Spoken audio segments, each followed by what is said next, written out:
be worse. You could have never thought of that statement, okay? True. All right. And just sprinkle a little brown sugar evenly over all of those pieces of pound cake. Yeah, right. So, what am I doing wrong? Explain that to me. Well, it may be, okay, and she's always after me to do this. You can play with your fingers, sprinkle it with your fingers. She used to play in the food. Better! And I did wash them. Oh yeah, yeah, we gotta do that. Gotta do that. Oh, yes. Safety first.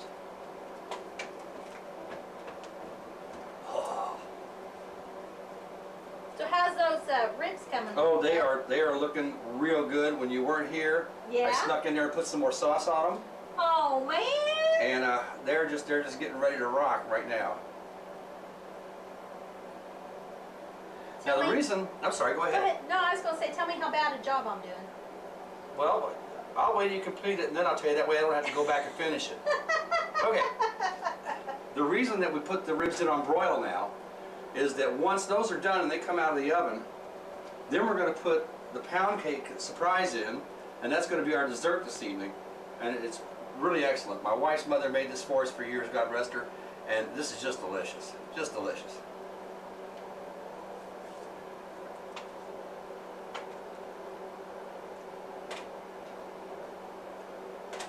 Another thing I need to caution you about is when you do cook like I do, and I do it a lot, I use bay leaves an awful lot. Be sure and pull those bay leaves out before you serve food, because they're not good on the digestive system at all, and you really don't want to eat those things. So be sure and pull the bay leaves out whenever you cook.